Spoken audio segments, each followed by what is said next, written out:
მეგობრებო, მოგესალმებით. ეთერშია გადაცემა რეალური სურათი. მე გახლავართ მისი წამყვანი შალვა მინდაძე. დღეს ჩვენი გადაცემის თემა გახლავთ დამრიგებლის როლი სასკოლო ცხოვრებაში. დღეს უნდა ყოლოდა განსაკუთრებული სტუმარი, მასწავლებელი ნატალია თურქაძე, მაგრამ გარკვეული პრობლემების, ჯანმრთელობის პრობლემების გამო დღეს სამწუხაროდ ვერ შემოგვიერთდება ჩვენს პოდკასტში. თუმცა ღია ლინკია ჩვენი შეხვედრა ლაივში გადაეცემა ასევე ჩვენს Facebook გვერდზე და როგორც იცით, შეგიძლიათ ნებისმიერი მსურველი შემოგვიერთდეთ და ჩაერთოთ ჩვენს დისკუსიაში.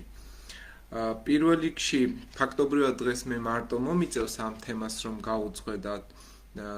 ვისაუბრო იმ გამოწვევებზე, იმ რეალურ სურათზე, რაც რეალურად ჩვენს დღევანდელ ყოფაში, სასკოლო ცხოვრებაში არსებობს. ამგვარად იმედი მაქვს მაქსიმალურად ზუსტად გამოკვეთ იმ დეტალებს, რაც რეალურად ჩვენს ყოველდღიურ ცხოვრებაში არსებობს, კერძოდ დამრიგებლების ცხოვრებაში. ამგვარად პირველ რიგში მინდა ყველა დამრიგებელს, ასე დავიწყოთ ჩემი გადაცემა, მადლობა გადაგიხადოთ და გისურვოთ მაქსიმალური გამძლეობა იმ ყოველდღიურ რთულ რუტინაში, რა რუტინაშიც სამწუხაროდ გვიწევს ყოფნა. აქვე მინდა გამოვეხმაურო დღეს ჩვენი და ჩემი მეგობრის დავით ადუაშვილის დაკავებას, რომელიც დააკავეს ტროტუარზე დგომის გამო 4 დღით და დღემდე ამ წამამდე უпроსწორად არ ვიცით რომელ იზოლატორში იმყოფება და ჩემი როგორც ერთი მასწავლებლის და ყველა იმ მასწავლებლების სახელით, რომლებიც დავით ხარს უჭერენ, სრულ თანადგომას და მხარდაჭერას ვუცხადებთ აქედან. და ასევე ყველა იმ პოლიტიკურ პატიმარს, რომელიც ამ არსებული რეჟიმის წინააღმდეგ ხმა აღიმაღლა, სამწუხაროდ უნდა გამოიკვეთოს, რომ ამ ნაწილში მასწავლებლების როლი ძალიან მინიმალისტურია, თუმცა მაინც მადლობა ყველა იმ მასწავლებელს, ვინც დავითისნაირად მათ შორის ყოველდღიურად აპროტესტებს იმ უსამართლობას, სამწუხაროდ რა უსამართლობის ქვეშაც დღეს ვიმყოფებით. კარგით. გადავიდეთ ჩვენს თემაზე, რომელიც ეხება უშუალოდ დამრიგებლის როლს და მე ვეცდები, რომ მაქსიმალურად კარგად და მკაფიოდ გამოვკვეთო ის პრობლემები, რა პრობლემებიც დღეს ჩვენ გვაქვს. პირველ რიგში ეს თემა აქტუალურობას არასდროს არ დაკარგავს, ალბათ იქამდე, სანამ იქნება მასწავლებლის ხელფასი საქართველოში ყველაზე დაბალი, მოგეხსენებათ განათლების სექტორში ხელფასი არის ყველაზე დაბალი და ასევე აქტუალურობას არ დაკარგავს კონკრეტულად დამრიგებელი, მანამ სანამ მისი ხელფასი იქნება 80 ლარი. აი ამ მით მინდოდა დამეწყო დღევანდელი ჩვენი საუბარი და ალბათ ნატალიაც გამოკვეთდა ზუსტად იმ პრობლემებს და იმ ყოველდღიურობას, რა პრობლემებსაც ვაწყდებით ფაქტობრივად ჩვენ სასწავლო პროცესში და რატომ მაინც და მაინც ნატალია თურქაძე, მოგეხსენებათ, იგი რამოდენიმე დღის წინ ქუთაისის ერთ-ერთი საჯარო სკოლიდან გაათავისუფლა დირექტორმა ყოველგვარი პროცედურული წესების დარღვევით და კიდევ იმასაც დავამატებ, რომ იგი არის დამსახურებული მასწავლებელი, მენტორი მასწავლებელი და ფაქტობრივად მან ის კლასი, რომელთანაც ერთადაც თვითონვე ფაქტობრივად გაიზარდა, შეიძლება ასე ითქვას, ჩვენ ხო მასწავლებლები ვიზრდებით საკუთარ კლასებთან ერთად და ასწავლიდა იმ კლასს ძალიან ესეთი უწყინარი საჩუქრის გადაცემის შედეგად იმ კლასმა გადასცა ბანკეტზე და ეს მასწავლებელი გაათავისუფლეს საბოლოო ჯამში აი ამ მიზეზით. თუმცა მინდა ჩავშალო დეტალები და აქვე ნატალიასაც ჩემი სრული მხარდაჭერა გამოუცხადო და ვთქვა რა მოხდა რეალურად, ვინაიდან ის დღეს ვერ ახერხებს გარკვეული ჯანმრთელობის პრობლემის გამო ჩვენს გადაცემაში ყოფნას. მე ვიტყვი მის სათქმელს, რომ პირველ რიგში ნებისმიერი ქცევა, რაც არ უნდა ასე ვთქვათ, უსამართლოდ და ესე მოიჩვენოს ნებისმიერ ადამიანს, არ იმსახურებს უსამართლო მოპყრობას, კანონიერად უსამართლო მოპყრობას და პროცედურულად მასწავლებლის ასე ხელაღებით გათავისუფლებას, მით უმეტეს აქ უნდა გამოიკვეთოს ის, რომ დისციპლინური კომიტეტი, რომელიც დამრიგებელს ამ შემთხვევაში ნატალია თურქაძეს დისციპლინურმა კომიტეტმა ნატალია თურქაძეს გამოუტანა, ასე ვთქვათ, გამამართლებელი დასკვნა და იგი არც ერთი მიმართულებით, რაზეც იყო დაწყებული მის წინააღმდეგ დისციპლინური დევნა, ხო? არც ერთი მიმართულებით, ასე ვთქვათ, არ გამტყუნდა და შესაბამისად აქ უნდა გამოიკვეთოს ის, რომ მისი როლი, რომ მან ასე ვთქვათ, მიზნობრივად შეკვეთით აიღო ის საჩუქარი, რის გამოც მე დირექტორმა ერთპიროვნულად გაათავისუფლა და არ გაითვალისწინა დისციპლინური კომიტეტის დასკვნა და ფაქტობრივად მის წინააღმდეგ წავიდა, ხო? აი ამის გამო ფიქრობ, რომ მასწავლებლები მინიმუმ მხარს უნდა უჭერდნენ საჯაროდ ამ ადამიანს, ამ დამრიგებელს, რომელიც არის იმ მანკიერი პრაქტიკის მსხვერპლი, რასაც ქვია მასწავლებლის გათავისუფლება ხელაღებით ყოველგვარი პროცედურის დარღვევით და თან ეს ყველაფერი მოხდა მეგობრებო 8 თვის შემდეგ. ანუ პრაქტიკულად მასწავლებელი, რომელმაც საკუთარი კლასი გაზარდა და როგორც ვიცი 7 და 8 წელი იყო მათი ამ კლასის დამრიგებელი, ეს კლასი საჩუქარი რომ არასდროს არ გაუკეთებია და არაფერი არ აუღია მას ამ კლასისგან, თვითნებურად გადაწყვეტს ნატალიასგან დამოუკიდებლად, ნახეთ, აქ ხაზი უნდა გაესვას, რომ დამრიგებელმა არ იცოდა არაფერი, რომ ამას აკეთებდნენ, ამ სიურპრიზს, რაც გულისხმობს მის გაგზავნას საზღვარგარეთ იტალიაში, კონკრეტულად საგზური უყიდეს და ეს საგზურიც იყო ამ შემთხვევაში მისგან დამოუკიდებლად ნაყიდი და მან არაფერი არ, ეს სიურპრიზი იყო პრაქტიკულად და ეს ყველაფერი გადასცეს ბანკეტზე, სასწავლო პროცესი რომ დასრულებული იყო უკვე 17 მაისის შემდეგ, 13-14 დღის შემდეგ პრაქტიკულად მოულოდნელად და მთელი სკოლა ამ ბანკეტზე იყო, მათ შორის თვითონ ეს დირექტორი, რომელმაც ყოველგვარი პროცედურის დარღვევით გაათავისუფლა ეს დამრიგებელი და 8 თვის შემდეგ გაათავისუფლა, რაც ყველაზე საშინელებაა და პრაქტიკულად არ გაითვალისწინა არანაირი გარემოება, არც დისციპლინური კომიტეტის დასკვნა, რომელმაც გაამართლა ნატალია, რომ მან არაფერი არ დაარღვია, არც მოსწავლეებზე მოახდინა გავლენა, რომ რაღაცა ქულები დაეწერა მაგალითად, არც არავისზე მოუხდენია გავლენა, ეს იყო სიურპრიზი და პრაქტიკულად თუ კანონდარღვევა იყო მაგალითად და ჯერ ერთი კანონიერად ეს არ ჯდება არაფერში და მაინც თუ კანონდარღვევა იყო, ეს ბანკეტი თავად ნატალია ამბობს გადაეცემოდა ლაივში და შესაბამისად ყველა მიცოდა, რომ სიურპრიზი ნატალიას გადაეცა, დამრიგებელს გადასცა თავისმა მე-12 კლასმა. დირექტორიც იყო და მათაც იცოდნენ. ეხლა მე თქვენ მაყურებლებს გისვათ ძალიან ლეგიტიმურ კითხვას, რანაირად მოხდა ეს ყველაფერი და რანაირად გახდა კანონდარღვევა და პრობლემა ეს ყველაფერი 8 თვის შემდეგ. აი თქვენ რომ იყოთ ნატალიას ადგილზე და დამრიგებლები იყოთ, თუ მაგალითად საკუთარი კლასის მიერ გაკეთებული ასე ვთქვათ, საჩუქარი არ უნდა აიღო ამაში, გეთანხმებით და მე როგორც ერთი ადამიანი, ერთი მასწავლებელი, ერთი დამრიგებელი და მეც დამრიგებელი ვარ, კატეგორიული წინააღმდეგი ვარ ნებისმიერი საჩუქრის აღების, ეს რაც არა 5 ლარიანი საჩუქრის აღებისაც არა თუ 100 ლარიანი და 1000 ლარიანი და არ აქვს მნიშვნელობა. და ვფიქრობ, რომ ნატალიას პოზიციაც ამაში, ამიტომ მინდოდა მისი აკოფნა დღეს რომ ეს თქვენთვის საზოგადოებისთვის ვინაიდან ნატალია არის ფიქრობ საკმაოდ ისეთი აქტიური პედაგოგი რომელიც ყველა მასწავლებელს მათ შორის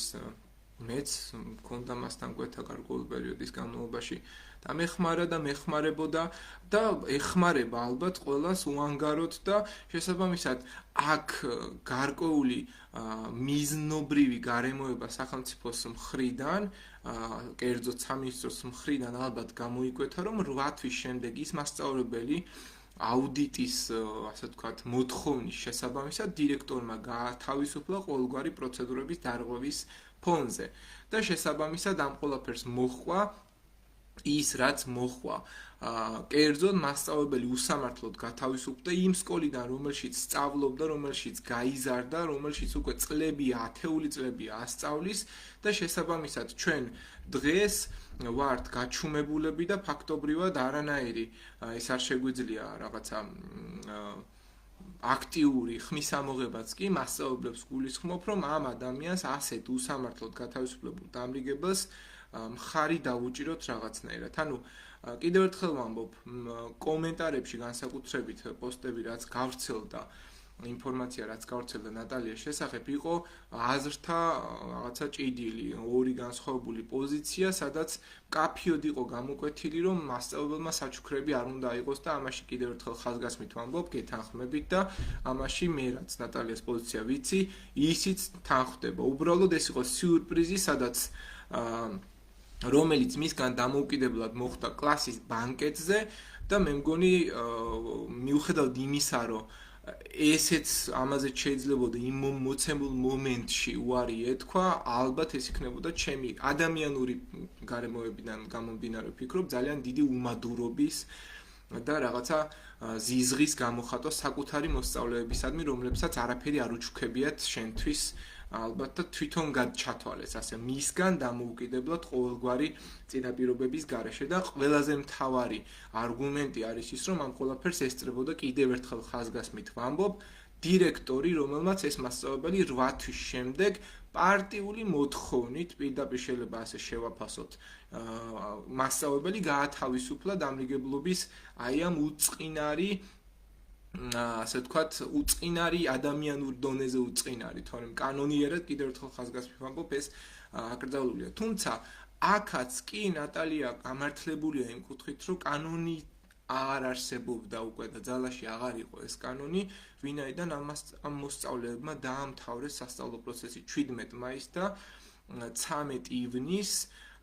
მოხდა ამ საჩუქრის გადაცემა. ანუ სკოლის დასრულებიდან, როცა გამოცდები ყველაფერი ნიშნები დაწერილი და გამოყვანილი იყო ყველაფერს ანუ რასაც შეეძლო ეს ქრთამის აღებას აბრალებს როგორც ვიცი ეს დირექტორი და ამ დირექტორსაც ვურეკავდი და მასთანაც მინდოდა მე კონტაქტზე გასვლა ბევრჯერ ვცადე სხვადასხვა წყაროებით მაგრამ როგორც ხვდები ის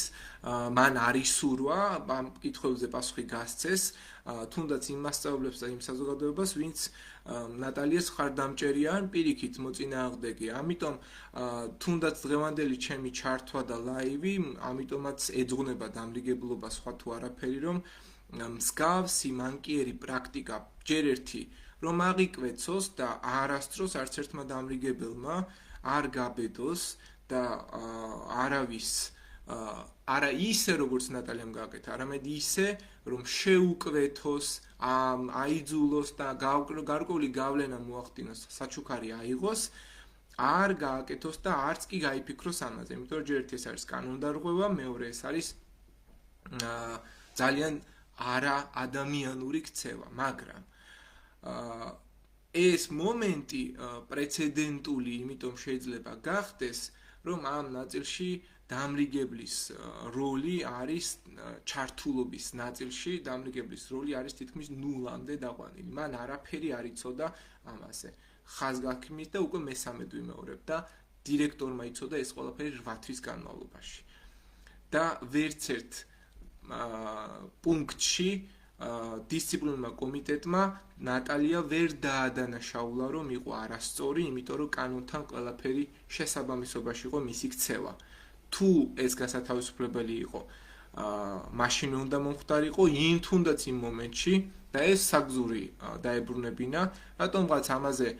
ფაქტობრივად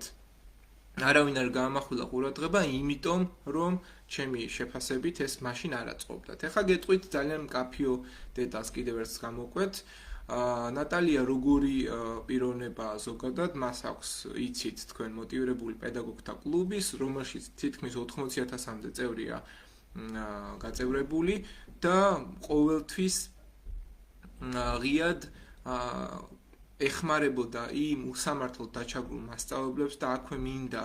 მკაფიო მადლობა გადაუხადო პერსონალურად ქალბატონ მაია კობახიძეს, პროფკავშირის პრეზიდენტს, რომელმაც ღიად დაადასტურა საჯარო განცხადებით, რომ იგი დაიცავს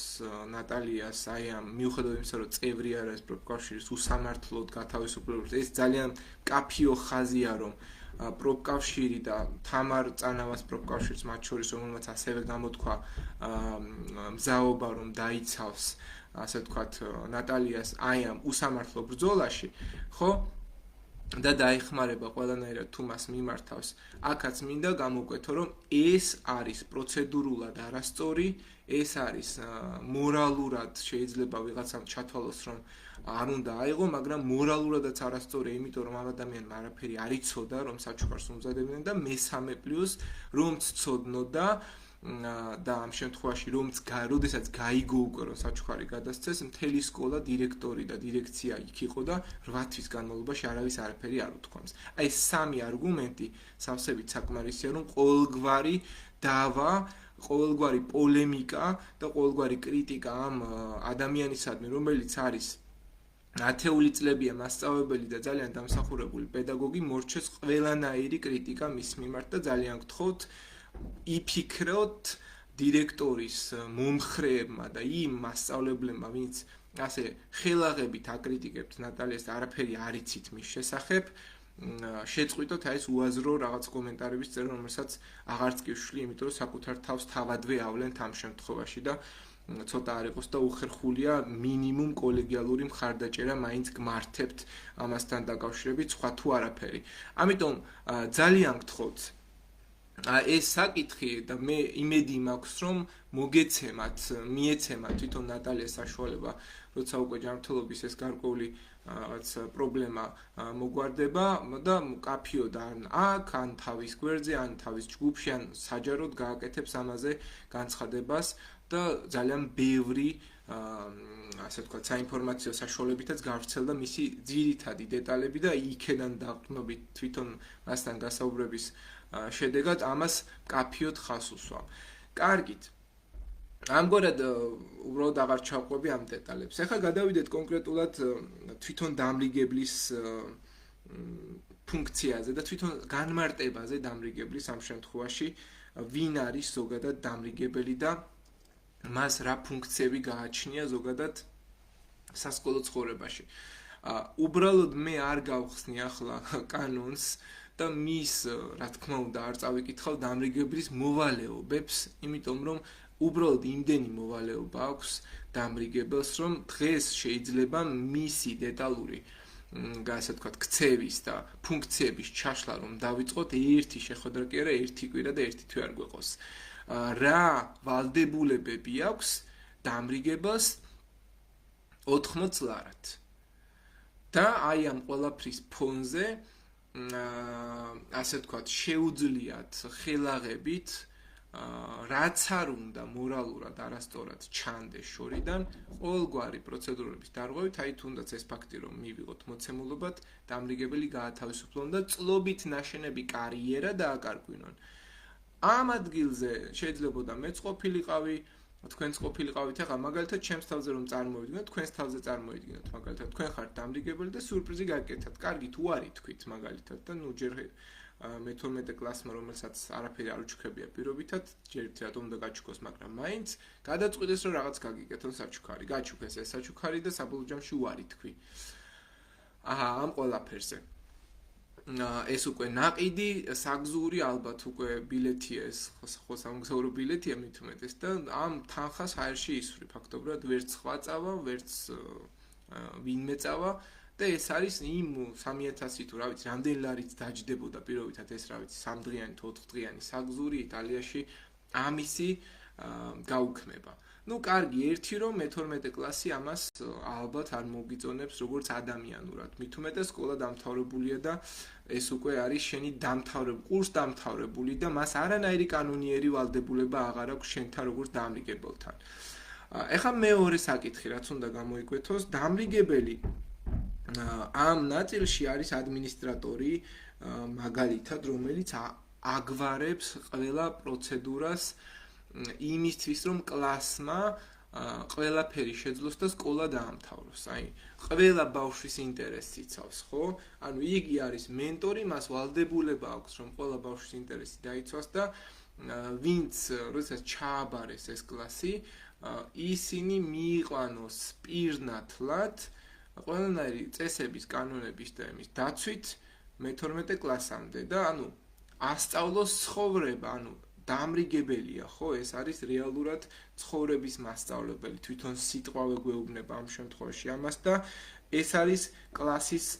მიკროსაზოგადოების ლიდერი, რომელსაც აქვს ექსკლუზიური უფლება მოსწავლის ცხოვრებაში ჩარევის, პირად ცხოვრებაში ჩარევის და ამაზე კანონი აძლევს ვალდებულებს საშუალებას, რომ მშობელთან შეთანხმებით მოხდეს ნებისმიერ საკითხზე ფსიქოლოგიის ჩართულობა, სოციალური მუშაკის ჩართვა, მშობლის დაბარება, გასაუბრება, გამოკითხვა, რაიმე პრობლემას თუ ხედავს, რაიმეს თუ ატყობს და აი ასეთი ადამიანი, რომელიც 24/7-ზე თქვენ ხო კარგად იცით დამრიგებლები ვინც ხართ განსაკუთრებით, რომ დამრიგებელი როცა ხარ, მშობლების პრობლემები მიგაქვს, ოჯახური პრობლემები მიგაქვს საკუთარ ოჯახში და იმ ოჯახურ პრობლემებს ფაქტობრივად სახლიდანაც აგვარებ, ვინაიდან დღეს არის 21 საუკუნის საქართველო, რომელშიც სამწუხაროდ ეკონომიკური სიდუხჭირის ფონზე მშობლებს არ სცალიათ, რომ სკოლაში მოვიდნენ. და აი ამ ფონზე დამრიგებელი ვალდებული ხარ, რომ შენ ბავშვის ნევროზული, ფსიქოლოგიური, სტრესული, ტრამვული გადაცდენები და დანახვა ეს რასაც შეამჩნევ, ამაზე იზრუნო პირდაპირ კანონში გიწერია, რომ შენ ესენი მოაგვარო და დამრიგებელი ამიტომ ჩაგაბარეს. და აი თუნდაც ეს ერთი ბლოკის ერთი, ასე ვთქვათ, ნაწილი რო განვიხილოთ, წარმოიდგინეთ, აი ამ ყველაფერში თქვენ თვიურად, არათუ დღიურად ან კვირეულად გიხდიან 80 ლარს. ეს არის რეალობა, მეგობრებო და დიახ, აი ამ რეალობაზე თქვენ თუნდაც მშობლები, თუნდაც მასწავლებლები და თავად დამრიგებლები მინდა გითხრათ, არანაირად ხმას არ იღებთ და არაერთი აქცია, არაერთი მოთხოვნა დაორგანიზებულა და ელემენტარული ვერ შეკრებილა, ასე ვთქვათ, ხელმოწერებიც კი რომ გადასახადი ესეთი ხელფასი გაზრდილიყო დამრიგებლების. ამგვარად დამრიგებლის როლი არის განათლების სისტემაში უმნიშვნელოვანესი და ფაქტობრივად მას აქვს ის უნიკალური ხედვა, რა ხედვაც ფიქრობ, რომ ყველა თქვენგანმა უნდა კაფიოდ გაიაზროთ, რა ხედვა აქვს ამ შემთხვევაში, იმიტომ რომ საქმეზე რომ მიდგებს და მაგალითად რაღაც პრობლემა შეიქმნას, მას დაბრალდება ყველა ის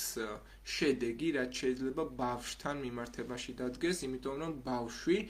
18 წლამდე, 6-დან 18 წლამდე ითვლება სკოლის საკუთრებად, უხეშად რო ვთქვათ, მისი იურისდიქციის ქვეშ არის, სკოლის კედლებს კი სცდება და მშობელია პასუხისმგებელი, მაგრამ ამ ნაწილშიც კი თუ ბავშვი სკოლაში მეორე დღეს არ გამოცხადდა, მშობელი პასუხი უნდა აგოს იმაზე, რატომ არ მოვიდა მისი შვილი სკოლაში და თუ მოვიდა დასტრესილი, თუ მოვიდა ამოღამებული თვალებით, თუ მოვიდა ნამტირავლები, თუ მოვიდა დამრიგებელმა ამაზე თვალი არ უნდა დახუჭოს და სკოლა არის ვალდებული იზრუნოს ასეთ ბავშვზე. და წარმოიდგინეთ თქვენ ამ ნაწილში დამრიგებლის ინსტიტუტი, ხო, აი ეს ისტორიული პროცესი როგორია და რანაირად ჩამოყალიბდა, ხო, აი ეს ყველაფერი გასააზრებელია და თუ ისტორიულ კონტექსტს გავყვებით, უნდა გამოიკვეთოს, რომ დამრიგებელი არის ძალიან უძველესი, ასე ვთქვათ, აღმზრდელად წოდებული მასწავლებელთან ასოცირებული ადამიანი, რომელიც ჯერ კიდევ ანტიკური სამყაროდან მომდინარეობს და სხვა თუ არაფერი მარტივ მაგალითს თქვენთვის ყველაზე ცნობილს გეტყვით, მაგალითად ალექსანდრე მაკედონელის მასწავლებელი, აღმზრდელი, ხო, ეს დამრიგებელი იყო ერთდროულად მასწავლებელიც, აღმზრდელიც, რომელიც იყო ცხოვრების აღმზრდელი ამ შემთხვევაში და ამ ყველაფერს მკაფიოდ გამოკვეთდა ხოლმე მასწავლებელი ყველა ეტაპზე, ბავშვის ყველა ეტაპზე, რა სჭირდებოდა მშობლებთან გამოკვეთა პრობლემებს ამ შემთხვევაში, რა სურვილები ჰქონდა,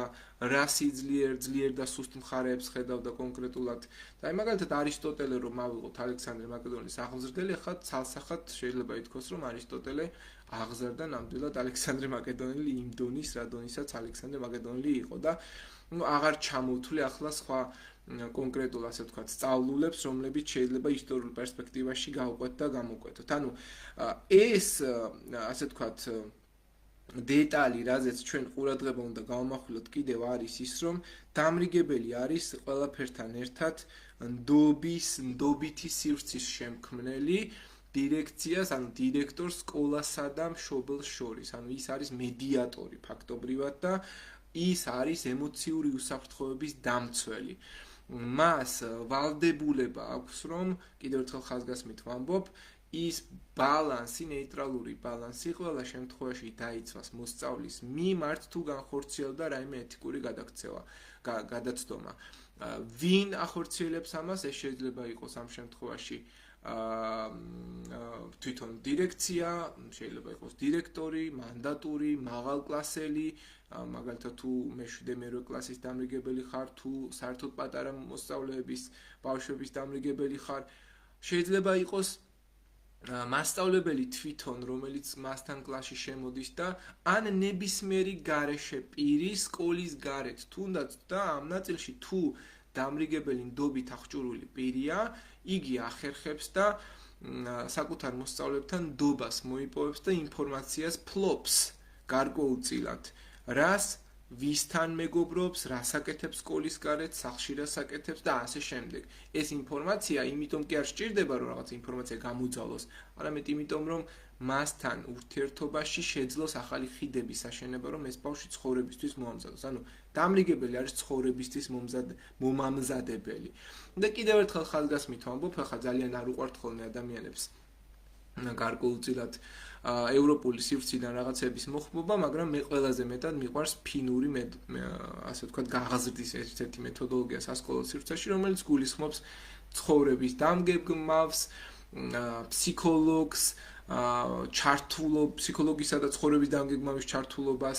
ასე ვთქვათ, თვითონ დამრიგებელს, მასწავლებლის დამხმარეს და დაახლოებით 6-7 ადამიანი არის ბავშვის აღზრდაში ჩართული. და ამ ყველაფერს რომ თავი დავანებოთ, ეს სოციალური არქიტექტორის რომ თავი დავანებოთ, ხო, იმ სკოლებში, სადაც კვება არსებობს და სამწუხაროდ ჩვენ 21 საუკუნის საქართველოში კვების პრობლემა ვერ მოვაგვარეთ და დამრიგებელი ფაქტობრივად დღეს ხდება საკუთარი ჯიბიდან, მოდი ავიღოთ, რომ დამრიგებელი ხარ მარტო და 80 ლარი გაქვს ხელფასი და არ ხარ მასწავლებელი პარალელურად, აი ამ 80 ლარიდან მოსწავლე, რომელსაც შია და დამეთანხმებით ახლა ამას აღარ უნდა ცალკე გახმოვანება, მაგრამ კაფიოდ გამოკვეთ. საკუთარი მოსწავლე, რომელსაც მინიმუმ 8-9 საათი სკოლაში თვალებში უყურებ, რომელთანაც ერთადაც ატარებ ვისთან ერთადაც ატარებ 8-9 საათს და ატარებ 8-9 წელს ხან, 7-8 წელს, რა ვიცი, 3 წელს ან 1 წელს, თუნდაც რა მნიშვნელობა აქვს ერთ თვეს ასეთ ადამიანთან,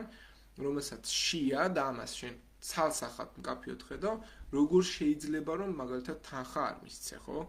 და აი ჩუმად არ მისცე, ან არ უთხრა რომ მიდი, წადი და იყიდე და მე მოგცემ ისე რომ აღარც მშობელს ეუბნები უკვე რომ ესეც არ გინდა გამოიგეთოს რომ ამ ბავშვმა უხერხულობა არ იგრძნოს და მე მშობელმა არა უკრძალოს და არ ეჩხუბოს რომ შე როგორ უთხარი დამრიგებას. ანუ ხდებით ჩვენ რაზე გვაქვს, ანუ მინიმალურ კვებით რგოლზე გვაქვს საუბარი, რომელშიც დამრიგებელის როლიც კი იკვეთება დამრიგებელი, რომელსაც აქვს 80 ლარი ხელფასი და აი ამ დროს პოლიტიკოსების ხელფასი იზრდება ყოველწლიურად 13,000, 14,000, 16,000. ის საკმარისია იმათ და იმ ყველა მოიკლოს თუნდაც 100 ლარი, 200 ლარი, 300 ლარი და რა ვიცი, თუნდაც 1000 ლარი მოიკლონ და 13,000-ის ნაცვლად 12,000 გქონდეთ თითის დაჭერაში რო იღებენ ხელფასს. მხოლოდ დამრიგებლებს გაეზარდოთ, თუნდაც 20 ლარით გაეზარდოთ, 20 ლარით გაეზარდოთ ხელფასი. მიხვდით, ანუ ეს არის ისეთი მარტივი მექანიზმი, მე არაპროფესიონალს მათემატიკის ყოვლად უცოდი, მათემატიკაში ყოვლად უცოდინარს, მე მესმის მინიმალური ეკონომიკური, ასე ვთქვათ, ეტაპები, რომელიც შეიძლება, ასე ვთქვათ, დამრიგებლის ხელფასის მატებასთან იყოს დაკავშირებული. ამგვარად, აი ამ ფონზე, როცა ჩვენ ვსაუბრობთ აი ნატალიას შემთხვევაზე, აი სასაცილო ხდება ხოლმე ვიღაც მასწავლებელი, რომელიც მისი თანამშრომელია, მისი კოლეგაა და ეს ყველაფერი იცის, რა არის რეალური დამრიგებლობა საქართველოში, აი ამ ყველაფერზე მასწავლებელზე, ასეთ მასწავლებელზე მით უმეტეს, როგორც ნატალია, ეუბნება, რომ ესეთი მასწავლებლები სკოლიდან მოაშორეთ. ხო? კიდევ ერთხელ ვამბობ, ეს არის ადამიანური საკითხი, კანონიერ საკითხზე არ ვდაობ, პროცედურულად თუ ვინმე მაიღო სასწავლო პროცესში, ოღონდ 12 კლასის განმავლობაში, საჩუქარი, მიზნობრივად, დაავალდებულად, დაავალა, ან უხეშად რო ვთქვათ ამ ბოდიში ამ სიტყვაზე და ვიღაც მეტი ჩარამშობელმა, რომელსაც თავის გამოჩენა უყვარს ხოლმე ხშირ შემთხვევაში და უნდა რაღაცნაირად მასწავლებლის დამრიგებლის გული მოიგოს, არ ვიცი რატო და რა მიზანი აქვს ხოლმე და ალბათ ვიცი, მაგრამ ეხა ვერ ვიტყვი. აი ეს მშობელი და ის მშობლები ახლა წარმოიდგინეთ რა მდგომარეობაში შეიძლება იყვნენ, რომლებიც ფიქრობდნენ, რომ სკოლა დაამთავრა ჩვენმა ბავშვებმა. აღარ არის ნატალია ჩვენი დამრიგებელი, ყოფილი დამრიგებელია უკვე. კანონი არც ერთ ნაწილში აღარ და მოდი საჩუქარი გავუკეთოთ, ეს ხო მათ გადაწყვიტეს. ამ დამრიგებელმა ხო არ იცოდა და მე ეჭვი არ მეპარება რომ სწოდნან და ხო იტყოდო რომ არა ეს არ გააკეთოთ, ეს კანონდარღვევაა, მერე რა რომ 13 დღის წინ დაამთავრეთ სკოლა. კანონდარღვევა არ შეიძლება, ამას სხვანაირად გაიგებს. ვინ გაიგებს ამ ყველაფერს სხვანაირად? თქვენ გაიგებთ. თქვენი და ჩვენი საზოგადოება არის ჩამქოლავი. და ეს საზოგადოება აქცევს ასეთ დამრიგებლებს, რომლებზეც ვისაუბრე უკვე როგორი დამრიგებლები არიან და რა მდგომარეობაში არიან. საკმარისად ჩემი სკოლის მასწავლებელი, ჩემი სკოლის დამრიგებელი გავიხსენო ამ შემთხვევაში. აქედან მოვიკითხავ მათი მასწავლებელს, რომელიც ფაქტობრივად, რომელმაც ფაქტობრივად თავი გადადო იმ 6-7 წლის განმავლობაში, რომ მე თუნდაც ერთი მას მოსწავლე, პიროვნებად ჩამოვეყალიბებინე, რომელიც ყველაფერს თმობდა, ძილს გაიტეხდა, სკოლიდან გვიან წავიდოდა, რომელიც გადმოყვებოდა და ის ბუნებრივია იყო ჩემთვის მეორე მშობელი. და აი ამ დროს წარმოიდგინეთ მე რომ გადამეწყვიტა და მე ვარ მე-12 კლასელი ბავშვი და მე მინდა ჩემს მშობელს ასეთი რაღაც გავუკეთო, რომელსაც კიდევ ერთხელ ხაზგასმით ვამბობ, რომ არაფერი ხელს არ მიშლის, კანონი ხელს არ მიშლის და აი ამ მომენტში გადავწყვიტე ეს საგზური ვაჩუქო, მე მეტება მისთვის ყველაფერს მივცემდი, იმიტომ რომ მან 6 წელი ესეთი რაღაცები გამიკეთა, 7 წელი გამიკეთა, 3 წელი გამიკეთა ასეთი რაღაცები და აი ამ დროს ხედავთ რაც ხდება. დამრიგებელს ერთპიროვნულად დირექტორი ათავისუფლებს და ასეთი შემთხვევები კიდევ რამდენია მეგობრებო, ეხლა ნატალია შემთხვევა გასაჯაროვდა, იმიტომ რომ გამორჩეული მასწავლებელი იყო ნამდვილად და მე იმედი მაქვს რომ იქნება კიდევ და დააბრუნებენ ამ სკოლაში აუცილებლად და ის დირექტორი, რომელმაც ასეთი ხელაღებით ყოველგვარი წესების დარღვევით მოხსნა, თვითონ თავად გახდება თავისივე გადაწყვეტილების მსხვერპლი და აი ამ საზოგადოებაში წარმოიდგინეთ როგორ უნდა იარსებობს, ანუ დამრიგებელმა თვითონ როგორ უნდა გაუმკლავდეს აი ამ კონფლიქტებს, ემოციები ხო აქვს, როგორია თვითონ ეს დამრიგებელი ადამიანი როგორი, ანუ და აი ამ ფონზე როცა დამრიგებელს აქვს სკოლა რომელიც არის სოციალური ლაბორატორია, სადაც ბავშვი სწავლობს ყველაფერს სწავლობს ბავშვი აბსოლუტურად. აი ამ სივრცეში დამრიგებელი არის სოციალური ლაბორატორიის ექსპერტი, იგი განაგებს ყველაფერს და მარტივად რომ გამოიკვეთოს გარემო, სადაც ბავშვი ხდება 12 წლის განმავლობაში და მარია მონტესორი ზუსტად ამას ამბობს, რომ გარემო აყალიბებს ბავშვებს. აი ამ გარემოში 80 ლარზე მომუშავე დამრიგებელი შეიძლება გახდეს აი ასეთი, თუნდაც ეს იყოს, ან თუნდაც ნებისმიერ სხვა რაღაცა და მშობლებს მიმართავ განსაკუთრებით, უბრალოდ დაფიქრდით, მშობლებო, ასეთი დამრიგებელი, რომელსაც თქვენ შვილთან ყველაზე დიდი დროის შეხება აქვს და შეიძლება თქვენ უფრო არ გქონდეთ საათობრივი ბადეთ, რომ სტატისტიკურად შევადაროთ მშობელისა და ასე თქვა დამრიგებლის შეხება ბავშვთან, თქვენ შეიძლება უფრო არ გქონდეთ თქვენივე რთული სამუშაო გრაფიკიდან გამომდინარე 24/7-ზე რომ ხართ გადართულები სამუშაოზე, ამას ნიშნის მოგებით კი არ ვამბობ, ეს ძალიან ტრაგიკული ფაქტია, მაგრამ ასეთ მდგომარეობაში რომ ხართ და რომ შეიძლება იყოთ გადართულები და ბავშვისთვის არ გცალიათ. ესეც თქვენი პრობლემა შეიძლება იყოს და თქვენი პასუხისმგებლობა, მაგრამ ცალკე პრობლემები, ეს სისტემური პრობლემაა ამ შემთხვევაში. აი ამ ფონზე თუ გარემო უსაფრთხო არ არის, ვინ არის ამისი ბალანსორი პირველი დამრიგებელი, რომელიც ვალდებულია ბავშვებთან ერთად იყოს. ბავშვი უნდა განვითარდეს უსაფრთხო გარემოში. იქ კი არ განვითარდება, სადაც დასცინიან, სადაც აბუჩადიგდებენ. აბა დამრიგებელი არ იყოს, ერთი მოსწავლე გადაწყვეტს, რომ კონკრეტული მოსწავლე დააბულინგოს. აბა არ შედიოდეს და თქვათ, რომ გავაუქმოთ დამრიგებლობის ინსტიტუტი. ხო, რამდენი რაღაც იკარგება უბრალოდ. ამას მასწავლებლები არ გააკეთებენ. მასწავლებლის ფუნქცია რა არის? ეხლა მით უმეტეს თანამედროვე მასწავლებლები შედიან, გამოდიან, გაკვეთილს ატარებენ და ის კი არა რომც დაინახო, რომ პრობლემაა კლასში მაგალითად. ვინმე საბულინგებს, შეიძლება დამრიგებელსაც კი არ უთხრას. და ამას ჩემი პირადი მაგალითიდან გეტყვით, რომ მე, რომელიც თან დამრიგებელი ვარ და თან მასწავლებელი ვარ, მასწავლებლებს ვთხოვ ხოლმე, რომ თუ რამე პრობლემაა ჩემს კლასში, მითხარი და არაფერი, აი, თვე ისე გადის, რომ არაფერი პრობლემა არ არის და მომენტალურად რაღაცა ცუდი რომ მოხდება, რადიკალური და უკვე უმართავი როა კლასში სიტუაცია, მაშინ რომ დაგირეკავენ და დაგიძახებენ მასწავლებლებს, რომ იცი რა, დამეხმარე. და აქამდე სად იყო და მე მეუბნებია, რომ ეს ერთი კვირა ასე იქცევა და ერთი კვირა სად იყავი, რომელიც მასწავლებელი რო ხარ. რომ ხედავდი, სად იყავი, მე რატო არ მაყენებ ამ ყველაფრის. მე ხო ვერ გავიგებ რეალურად და ეს მე კარგია რომ თან მასწავლებელი ვარ და თან დამრიგებელი ვარ და ორივე პოზიციიდან ვაფასე ამ ყველაფერს, ხო? სად იყავი და რას აკეთებდი? თუ გარემო ბავშვისთვის შიშნარევია და შიშით სავსეა, მით უმეტეს ეს ბავშვი იკეტება. და წარმოიდგინეთ, დამრიგებელი, რომელიც ბავშვებს შიშნარევს სივრცეში პირიქით აჩუმებს და უნდა გაჩუმდი და რომც არ იყოს მართალი. აი ამ შემთხვევაში ბავშვს კი არ უნდა აჩუმებდეს დამრიგებელი, უნდა უსმენდეს და ეს მედიატორული როლი, რომელიც ბავშვს ჭირდება, ბუნებრივია, მედიატორი თუ არ ხარ, სურათხატებით უნდა ისწავლოს ამ შემთხვევაში ბავშვმა და ჩვენი შემდეგი თემა სხვათა შორის იქნება სურათხატებზე, ზოგადად მინდა რომ განვიხილო ასევე ჰუმანური პედაგოგიკის, ასე ვთქვათ, ჭრილში სკოლა, რამდენად გამოვა არ ვიცი, მაგრამ ნახოთ სხვადასხვა მოწვეულ სტუმრებთან ერთად და აი ეს ბავშვი ცხოვრობს სამ სამყაროში რეალურად, ეს არის პირველი ოჯახი, სადაც მიდის სკოლის შემდეგ, ეს არის მეორე თვითონ სკოლა, სადაც კვირაში მინიმუმ 5 დღეს ატარებს და თუ არ ჩავთვლით ჩვენ არაფორმალურ განათლებას, რომელიც სამწუხაროდ საქართველოში ასე აზრს მოკლებულია და ფაქტობრივად განვითარებული არ არის მაღალ დონეზე, ერთი იშვიათი მასწავლებლები თუ არიან ხოლმე აქტიურები და საკლუბო საქმიანობას ეწევიან ეგეთ სკოლაში, მაგნაძეში თუ არ მოვიაზრებთ, ფაქტობრივად თავად საგნის მასწავლებლებს არც ცალია საკუთარი მოსწავლისთვის და სკოლის დაწყებიდან დამთავრებამდე პირველი საათის შემდეგ გარბის სახლში და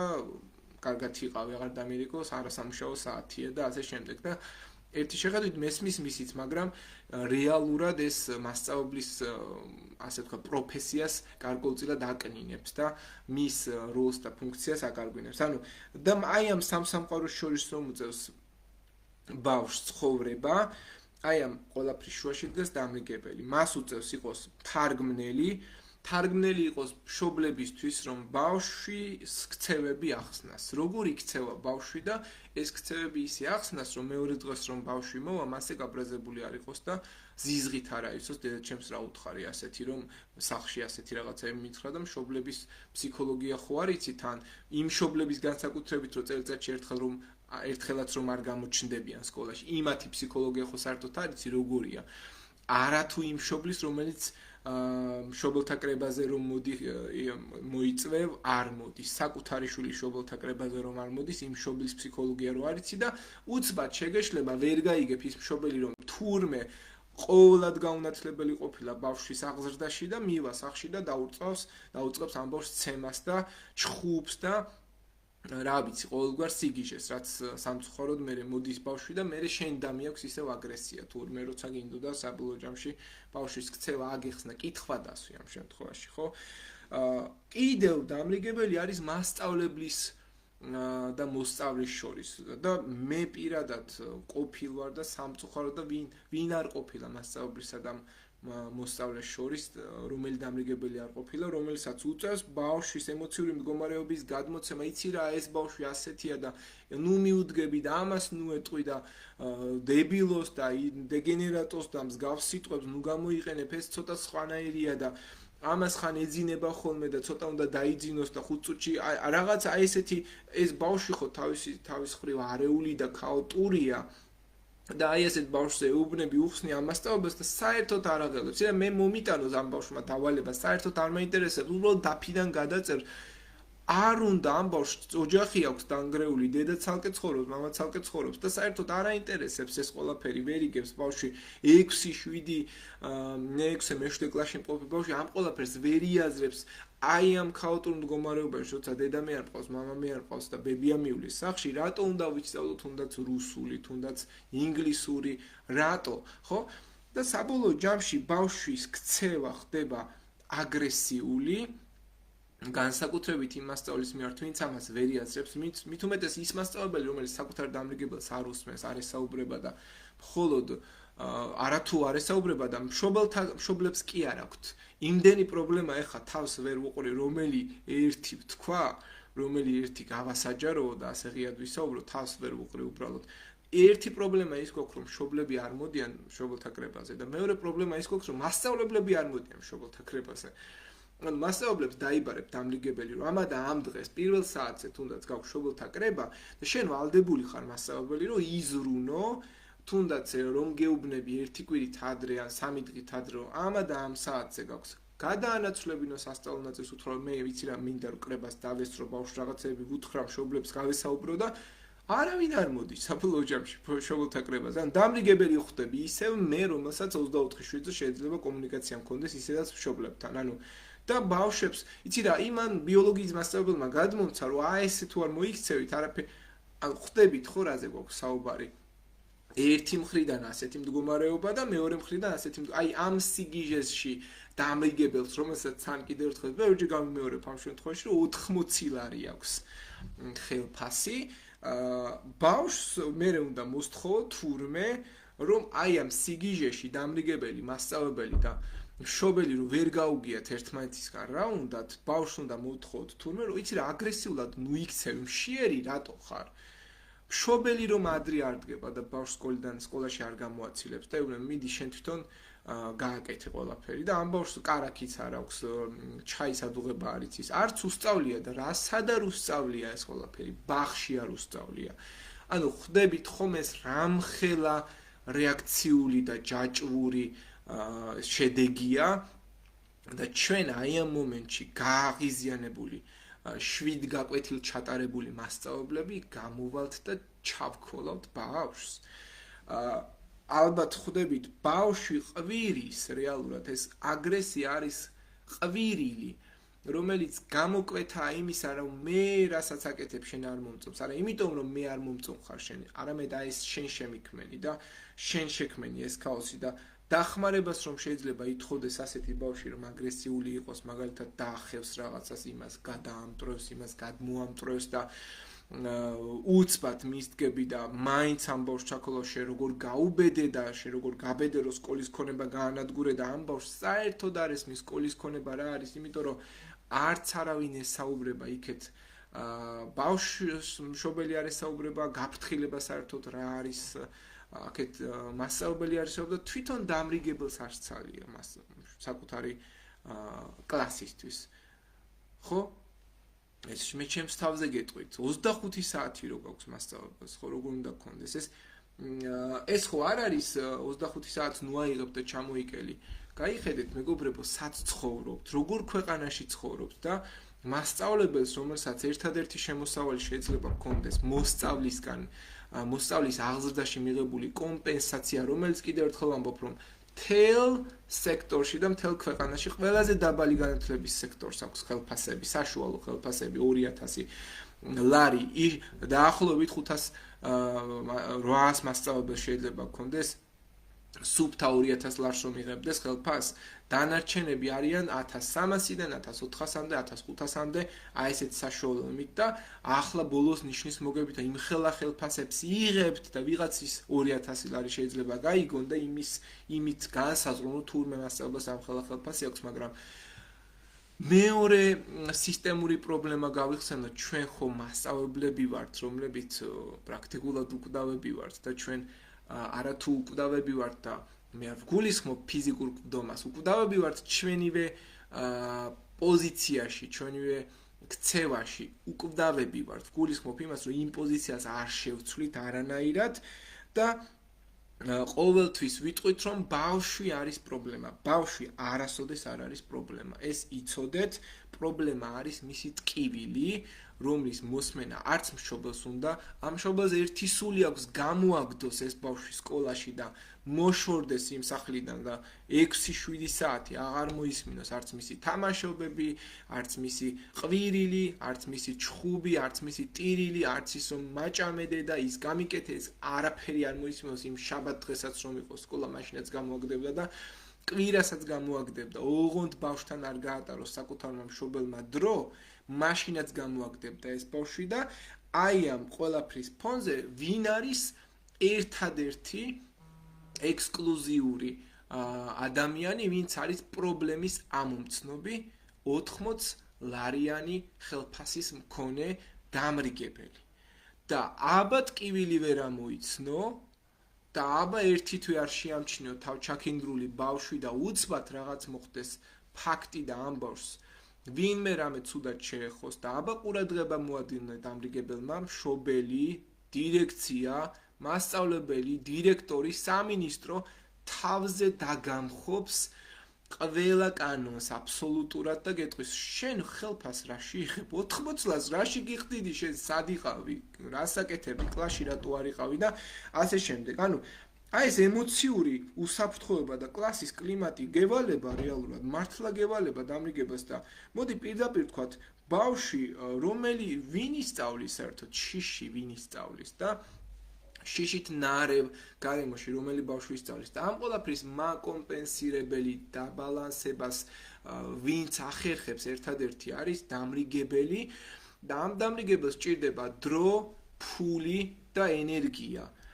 ეს ფული იმიტომ სჭირდება რომ საკლასო ოთახში არანაირი რესურსი რომ არ არის. თუნდაც გააკრა გაკვეთილების ცხრილი. ან ერთი რაღაცა ნახატი ჩამოკიდო და ბავშვს გაულამაზო რაღაცა. ან რა ვიცი საწერი რაღაც იყიდო, ფურცლები არა გაქვს, რესურსები არა გაქვს და გეუბნებია რომ მიდი რა ჩაატარე რაღაცა საკლასო საათები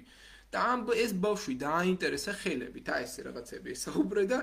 აბა ბავშვებო მომისმინეთ ახლა რაღაცა ფილოსოფოსობა დაიწყე, ორატორობა დაიწყე და ეს ბავშვები დააინტერესეს რომ მეშვიდე გაკვეთილზე თურმე იმის უფლებაც რო არ გაქვს დამრიგებელს რო 1 საათი დაიკავა მაგალითად მეორე გაკვეთილი დაიკავა და თქვა რომ იცი ჩემს კლასთან მე ჩავატარებ ახლა და მაგის ენერგია ხო უნდა გქონდეს ჯერ კაი თავი დავანებოთ უფლებას სიხარულით მოგცემენ მასწავლებლები ოღონდ შენ ჩაუტარე და იმის გაკვეთილი გაცეს და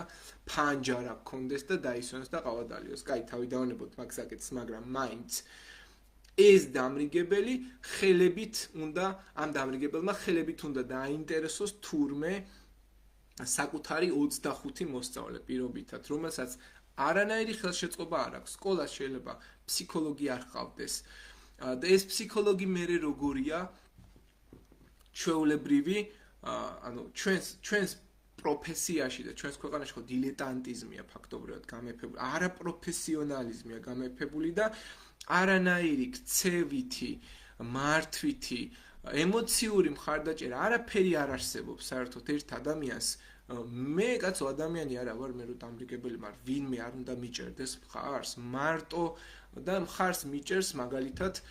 ის დირექტორი, რომელსაც მაგალითად ვეზიზღები, აი ეგეთი დირექტორი რომ გყავდეს მაგალითად. ან მხარს მიჭერს ის დირექტორი, რომელიც აი ამას არ ითვალისწინებს, ახლა აი ნატალიას ფაქტი გაიხსენ. ნატალიას ფაქტს არ ითვალისწინებს ასეთი დირექტორი, მით უმეტეს არ ვიცი ხა 10 წელია ეს მასწავლებელი იქ მუშაობს. წარმომიდგენია ამ სკოლისთვის რამდენი რამე აქვს გაკეთებული თვითონ ამ დირექტორის დირექტორობისას სკოლას რამდენი სარგებელი მოუტანა. კოლეგიალურობა არ და ეს დირექტორი ჯერ ხო მასწავლებელია არა, ჯერ ხო მისი მეგობარია და 10 წელი მინიმუმ მასთან ხო იყო. წარმოიდგინეთ რა დონის არაფრის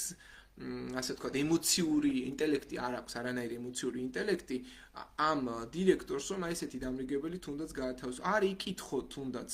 ნატალია შენ რო ეს რაღაცა აიღე, მეორე დღეს არ კითხო ბანკეტის, შენ რამდენად სწორად მიგაჩნია და მეორე დღეს ხო არ წავიდოდა ეს ქალბატონი პირდაპირ იტალიაში არა? გეკითხა შედალოცილო, შენ ხო ჭკვიანი ხარ, შენ ხო მასზე გამორჩეული ხარ, შენ ხო მასზე ძლიერი ხარ, შენ ხო სკოლის ლიდერი ხარ, შენ ხო მაგიტო დაგნიშნეს დირექტორად. თუ მოვალეობის შემსრულებელი ხარ, ნეპოტიზმით დანიშნული,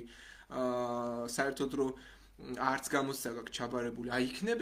გაარკვიოთ, აბა ჯერ საერთოდ საინტერესოა იქ დირექტორი იქ როგორ ზის და რა პრინციპით ზის, ხო? ამაზე არავინ არ სვავს კითხოს და მოდი უცბად ავდგეთ და ეხლა დამრიგებელს შევაწმინდოთ ხელი,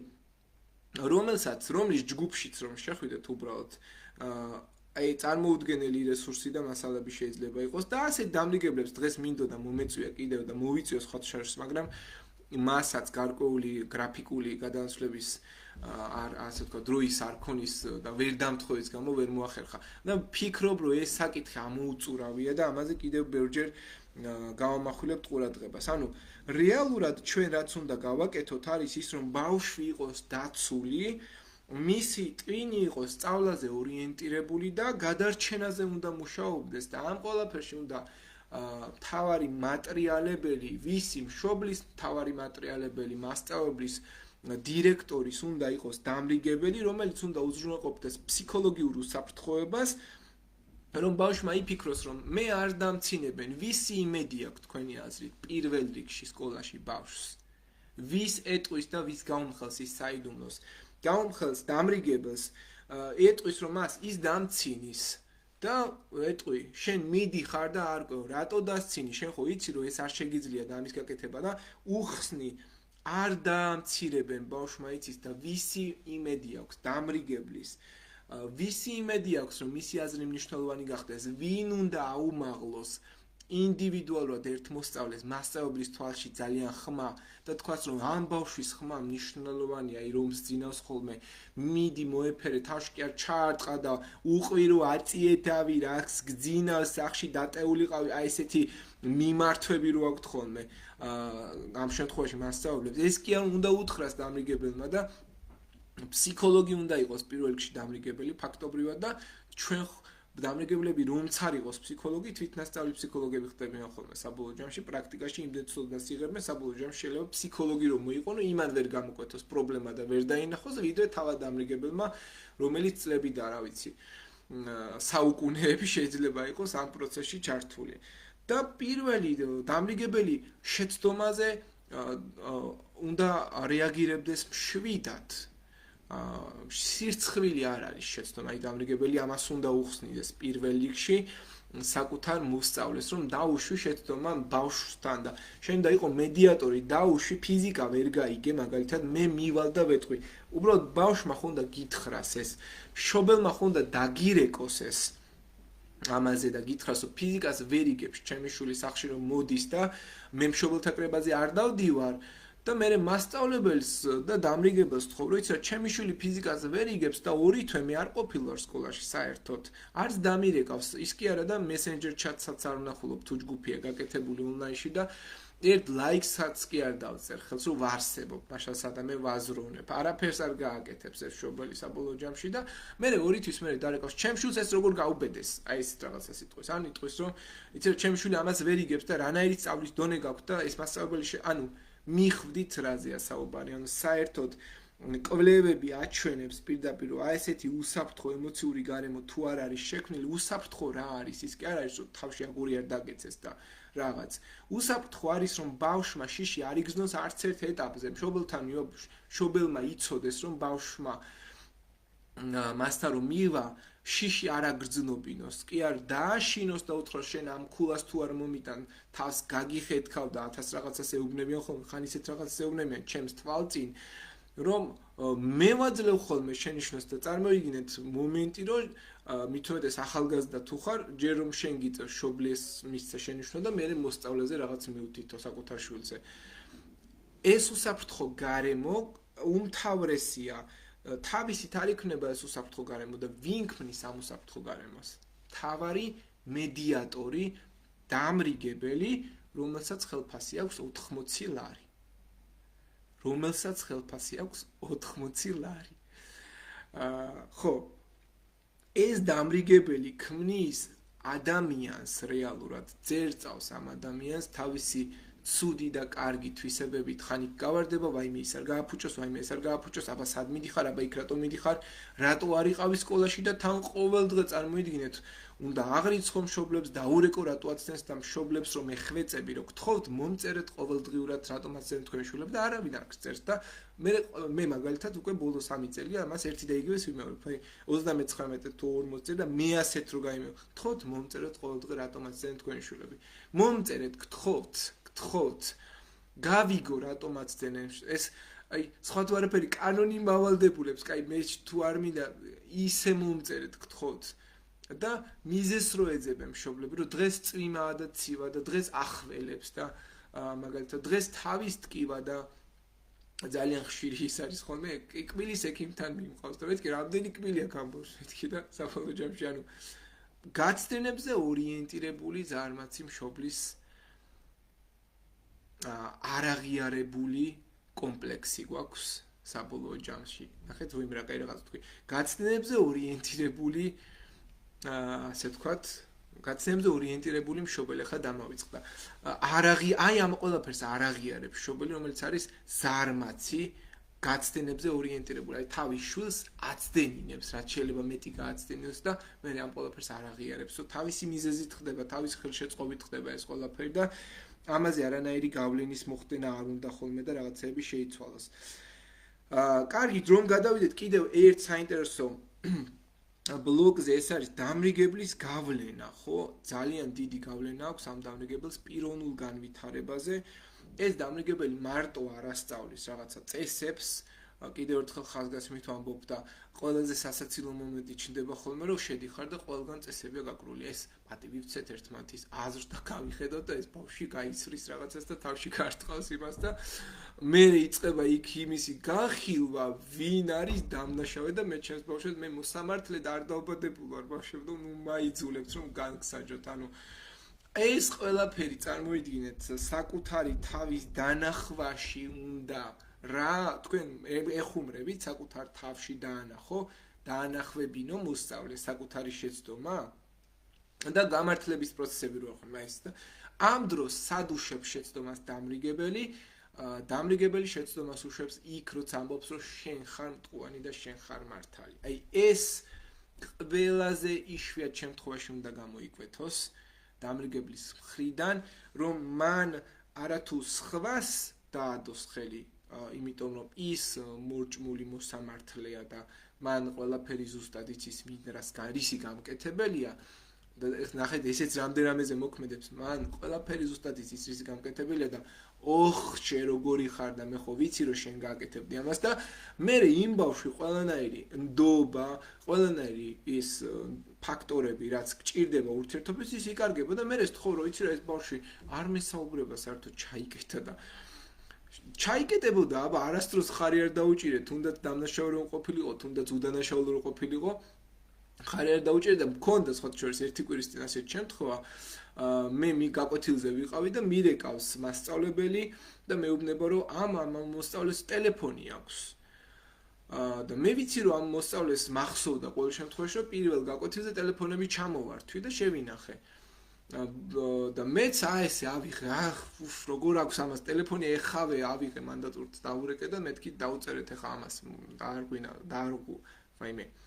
დაარღვია სასწავლო წესი ტელეფონი გამოიყენეთ ბოლოს აღმოჩნდა რომ ამბავს მართლა ჩადებული ქონდა ტელეფონი ამ ყუთში და მე გავაუქმებინე ბოლოს ეს რაღაცა განცხადება და ის რა ქვია მანდატურის და ამასწავლებს ვეუბნები სად დაინახე მეთქი რომ ტელეფონი ქონდა და იყენებ რა ვიცი ქვემოთ იყურებოდა ესე მეუბნება და მე ვიხუმრეთ გავიხუმრეთ მაგრამ ეს ბავშვი მე უსამართლობის განცდა ქონდა და მოვიდა ჩემთან და მე არ მქონდა ტელეფონი ჩადებული მქონდა ხო იცით თქვენ და მე ორი აზრი მიტრიალებდა ერთი აზრი იყო რომ იცი რა შენ ხო გააკეთებდი ამას და ხო იცი რომ სულ მატყუებს ეს და არ მდებს ხოლმე და მიმალავს ტელეფონს ხო ვიცი რომ ამას გააკეთებდი აი ამას ვამბობ ეს უნდა ვთქვა თუ ის და რა გავაკეთო ამ მომენტში მიხვდით და როგორც კი შენ იტყვი რომ და ვთქვათ და ამბობს მართლა არ ქონდა ტელეფონი და იქ რომ მეთქვა რომ იცი რა შენ ტელეფონი ქონდა და შენ მასწავლებლის მხარე დაიჭირო მორჩა იქ უკვე დაკარგულია ეს ბავშვი და საკუთარი ძალა რომელიც უნდა აღმოუჩინოს საკუთარი ემოციების მართვა ასწავლო და აი საკუთარი ხმა აპოვნინო ამ ბავშვს აი ეგ უკვე დაკარგული ის ბავშვი გაითიშა კლასიდან 25 ბავშვიდან მორჩა აღარ ყავს ის ბავშვი და ბავშვი ხშირად საკუთარ თავს ისე ხედავს როგორც მას ნიშნულოვანი ადამიანი ეუბნება როგორც თუ დამრიგებელი მით უმეტეს გახდი ნიშნულოვანი ადამიანი მასწავლებელი თუ ეუბნება შენ შეგიძლია გააკეთო ბავშვი იწყებს რწმენის გაღვივებას იმიტომ რომ ეს ბავშვი როგორი რაღაც არის ანუ ეს არის შენების პროცესი და არა აშენებული ვერსია ჩვენ ხშირად გვავიწყდება რომ ბავშვი არის შენებარე კორპუსი რომელზეც უნდა აშენდეს როგორც კი აი აქ არასწორ ბოც დადგა ეს შეიძლება მთლიანად ჩამოიშალოს ყველანაირად და წარმოიდგინეთ აშენებული კორპუსის დაანგრევა გადაკეთება მიშენება მოშენება დაშენება რას ვუშვებით ამ საწყალბავშვებს წარმოიდგინეთ იმას გამოუაცლით იმ საძირკვლის ერთ მე ასე სართულს მაგალითად და დავუშენებთ ახალ სართულს და არა ის არ მოგწონს და მე ევრორემონტ ჩავუტარებთ ამ საწყალბავშვებს და მე მასწავლებელი გაამართლებს მაგალითად მომენტალურად და მე ისიც კი გიკვირს მასწავლებელმა მაღალი ქულა როგორ დაგიწერაო და მაგაზეც კი პრობლემას ხედავ მე საბოლოო ჯამში თუ ის კორპუსი მთლიანად ორებზე ააშენე 100 კორპუსი 100 სართული და 101-ზე 10 ქულა მიიღო და ის 101 სართული დაშენდა 10 ქულაზე ამაზე ვერ ამბობ კაცო ეს კორპუსი ვიცოდი რომ ორებზე იყო აშენებული და შენ მე-10-ზე როგორ მიიღე აი და ანგრევ მე ამებს საკუთარ თავშივე გიჭირს რეალურად ამ კორპუსების დაანგრევა და ამ მოსწავლეს რომელსაც შენ 12 წლის განმავლობაში ასეთი რაღაცები უნდა უთხრა ისეთი რაღაცები უნდა უთხრა რომ ეს მოსწავლე აშენდეს კარგი ესეთი 8-9 ბალიან მიწის დროს რომ გაუძლებს კრიზისის დროს ცხოვრებაში რომ შექმნა ეს კრიზისი და აი ამ კრიზისს რომ გაუძლებს გარდაეცვლება ვინმე რაღაცა ტრაგიკული შემთხვევა დაკარგავს რაიმეს რა ვიცი 1000 რაღაც არსებობს რაც შეიძლება მის თავს მოხდეს მომენტალურად ეს 100 სართულიანი კორპუსი შეიძლება უცბად ჩამოიშალოს რომელიც ფუჭად რუსული ცემენტით ყოფილა აშენებული ხო თუ ის მუდმივად ისმენს რომ შენ პრობლემური ხარ ბავშვი იწყებს საკუთარ თავის ასე აღქმას და პირდაპირ უნდა გამოიკვეთოს აქ როჯერსის სიტყვა რომ ადამიანი ვითარდება იქ სადაც მას იღებენ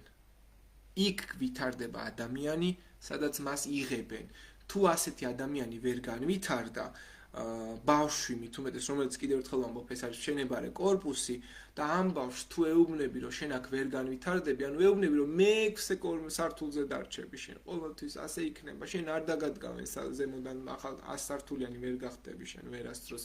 შენ დარჩები მან და მე აი ცნობილი ვიდეოები მას აი თქვენ რომ ამბობდით რომ მე-6 სართულზე დარჩებოდი აი დუბაიში ვარ ახლა და ვიდეოებს წერენ ხოლმე და დაგვრცინიან რეალურად ეს ძალიან ჯანსაღად მოაზროვნე თაობა და ძალიან ჰუმანური ბავშვები, რომელშიც ზიზღს და სიძულვილს რეალურად შეიძლება ჩვენ დებდეთ და ეს დამრიგებელი არის სწორედ ის პირველი ადამიანი სკოლაში, ვინც ბავშვს იღებს ისეთაც როგორიც არის და აი ამას თუ არ გააკეთებს, ანუ თქვენ ბავშვი თუ არ მიიღეთ ისეთად, როგორიც ეს ბავშვი არის, ფაქტობრივად დამრიგებლის ფუნქციას კარგავთ. 80 ლარიანი დამრიგებლის ფუნქციას კარგავთ. და ეხლა წარმოიდგინეთ, თქვენ 80 ლარი გაქვთ ხელფასი და აი ამდენი ვალდებულებები გაქვთ. ეს ხო არ არის ააწყო მანქანა,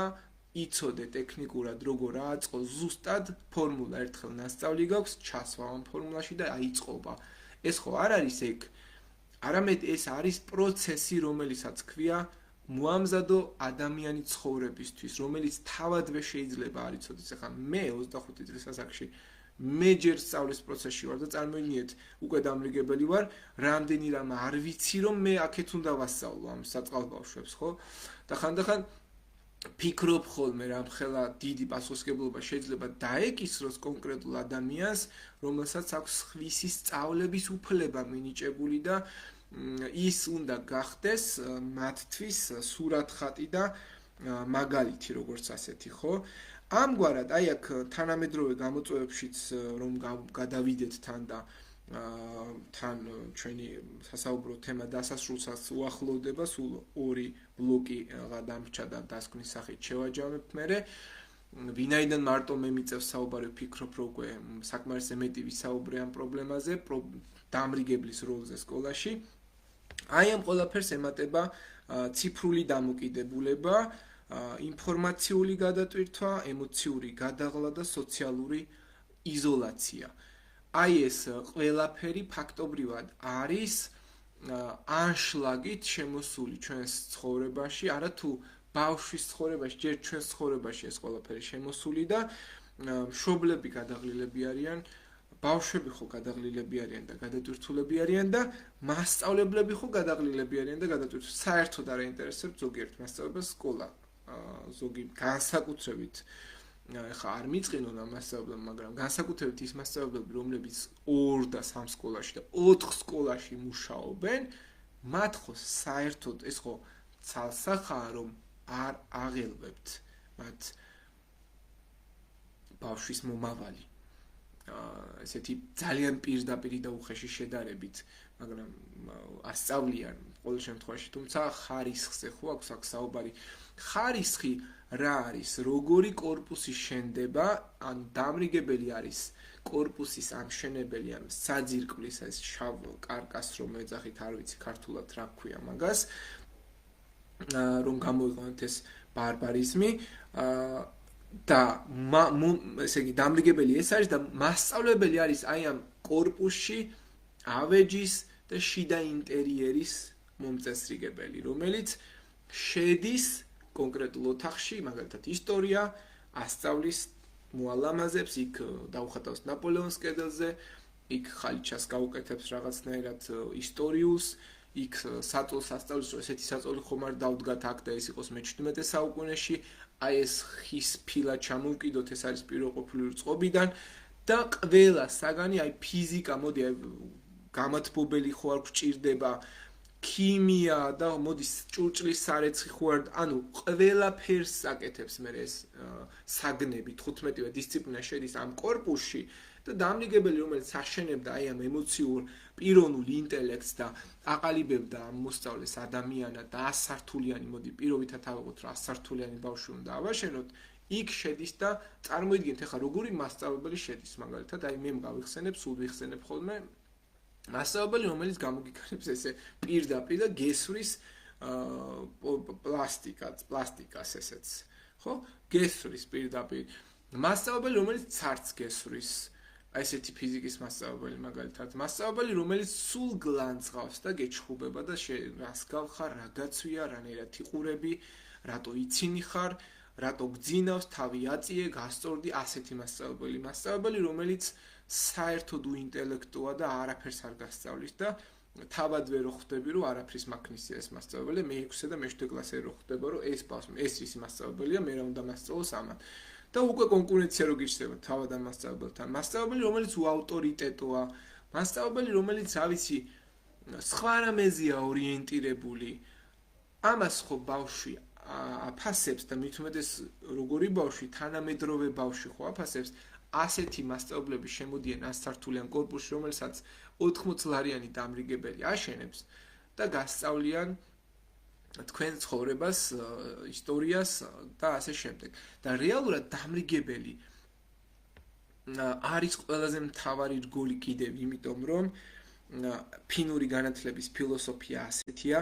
ბედნიერი დამრიგებელი ქმნის ბედნიერ მოსწავლეს. აი ეს არის ფინური განათლების იდეა და შესაბამისად კიბე და სართულ ჩამოდის. ბედნიერი დამრიგებელი თუ ქმნის ბედნიერ მოსწავლეს, ბედნიერი მასწავლებელი ქმნის ბედნიერ მოსწავლეს, ბედნიერი მშობელი ქმნის ბედნიერ მოსწავლეს და ბედნიერი დირექტორი ქმნის ბედნიერ მოსწავლეს. დირექტორებსაც ძალიან ცუდ დღეში აქვთ. ცუდი მდგომარეობა აქვთ. აი წარმოიდგინეთ, ეს დირექტორი რამდენად უსუსურია, მე არ ვიცნობ მას, მე მინდოდა რომ აქ ყოფილიყო და პირდაპირ ვეტყოდი, რომ რამდენად უსუსური ხართ თქვენ სისტემის წინაშე, რომ თქვენი ყველაზე ახლო კოლეგა, რომელთანაც ერთადაც 10 წელი, ვისთან ერთადაც მუშაობდით თქვენ 10 წელი თუნდაც 20 წელი მისი თანამშრომელი იყავით, 8 თვის შემდეგ გაათავისუფლეთ, რომლის შემწრეთ თავად იყავით და არაფერი სიტყვა არ გითქვამთ მისთვის, რომ ეს იყო კანონდარღვა და უცბად დაგირეკეს ზემოდან, სისტემამ გაიძულა და გაათავისუფლეთ და უპრინციპობას დათანხმდით. რამდენად ბედნიერი ხართ ახლა თქვენ ასეთი დირექტორი ამ ხელფასით წარმოიდგინეთ, რომელიც ასეთი მასწავლებლის, ასეთი დამრიგებლის გათავისუფლებას დათანხმდით. რამდენად უღირსად აგაშენეს თქვენ 12 კლასის განმავლობაში,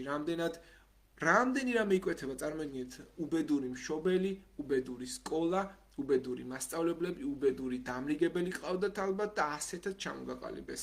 საბოლოო ჯამში ძალიან აკადემიური გამონაწყოკი გამომივიდა ახლა, მაგრამ მე ვფიქრობ, სხვა არაფერია ეს, თუ არა ის, რასაც ვამბობ. ხო?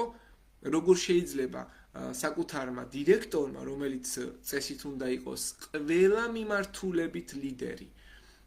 და ყველანაირი უნარით განვითარებული, იმიტომ რომ შენ ხარ დირექტორი, რექტორი, ხო? და რექტორის განმარტებას აღარ დავიწყებ, ახლა რა არის უბრალოდ ეს გამოკვეთილია და ამ დროს როცა ფინური განათლების ფილოსოფია, რომელიც ყველაზე წარმატებულია მსოფლიოში და აღარ დავიწყებ ფინური განათლების ხარისხზე საუბარს, რომელიც ამბობს, რომ ბედნიერი მასწავლებელი, ბედნიერი დამრიგებელი ქმნის ბედნიერ ბავშვს, აი ამ მომენტში შენ სკოლა დამთავრებულ, კურს დამთავრებულ მოსწავლეებს ჩაუშხამე მთელი ეს სიხარული, რომლებიც ალბათ ვერც ხვდებოდნენ, რას უკეთებდნენ რეალურად ნატალია მასწავლებლებს საერთოდ ამ საჩუქრით, რა უბედურ დღეს უმზადებდნენ რეალურად, რომ სკოლიდან გაათავისუფლეს საბოლოო ჯამში 8 თვის შემდეგ. წარმოიდგინეთ ამ ბავშვებს, რომ სცოდნოდათ ეს, ამას ხო აღარ გააკეთებდნენ და თვითონ დამრიგებლისთვის ერთხელ მაინც რომ დასცდენოდა ვინმეს, რომ იცით რა, მას ბანკეტზე მე ჩვენ გიკეთებთ საჩუქარს და უარს ხომ არ იტყვით და ეს ხო დაფიქრდებოდა და იტყოდა ბავშვებო უარს გეტყვით და არ გააკეთოთ ეგეთ რაღაც არ შეიძლება და ამას ხო ეტყოდა და მერე და დირექტორიც რომ მოისმენდა ამ ყველაფერს ხო ეტყოდა რომ ეს ბავშვებო არ შეიძლება და კარგი საჩუქარია, მაგრამ აი რაღაც შეთანხმება ხო იქნებოდა, მინიმუმ ხო დაურეკავდა კარგი დირექტორი, რესურს ცენტრს სამინისტროს დაურეკავდა ამ შემთხვევაზე ისაუბრებდა და ეტყოდა რა გააკეთოს ამ მასწავლებელმა, კანონს ხო არ დავარღვევთ, თუ არიცი დარეკე, იკითხე, თუ სისტემის მსახური მონახარ, მაშინ დარეკე და იკითხე, იმ ფაქტის მეორე დღესვე დაგერეკა და ეთქვა ეს ყველა მთელი შემწრე და მით უმეტეს ლაივში გადაეცემოდა ამ მასწავლებლის ბანკეტი, ჩაწერილია, ალბათ როგორი უაციებით შეხვდა მთელი კლასი და ეს ხო ვიდეოშიც იქნება, ეს ხო სამახსოვროა ვიდეოთან. დაგერეკათ მინისტრთან, რატომ არ დარეკეთ? თქვენ თუ კარგი დირექტორი იყავით, თქვენ თუ კარგი ლიდერი იყავით, თქვენ თუ დამრიგებელი გაინტერესებდათ და გინდოდათ ამ დამრიგებლის და მასწავლებლის შენარჩუნება და თქვენ თუ რაიმე სხვა მიზანი არ გქონდათ, რატომ არ დარეკეთ იმ თქვენს ბატონებთან და რატომ არ კითხეთ? ასეთი პრეცედენტული შემთხვევაა, სკოლა დაამთავრეს მოსწავლეებმა, ბანკეტი ჩატარებულია, სიურპრიზად გაუკეთეს, დამრიგებელმა არაფერი არ იცოდა იტალიის საგზურზე, რა გააკეთოს? წავიდეს ეს მასწავლებელი, ისიამოვნოს, დატკბეს ამ საჩუქრით? თუ არ დატკბეს და უკან დაუბრუნოს და ის ყველაფერი გაუქმდეს, აი ეს იქნებოდა სწორი პოზიცია და თქვენ ვიღაც დირექტორი ვინც ხართ მან მაგ შემთხვევაში იქნებოდით მართალი. აი ახლა ჩვენს ქვეყანაში სამართლებრივ ნორმებზე უბრალოდ აღარ ვისაუბრებ. მე ძალიან დიდი იმედი მაქვს, რომ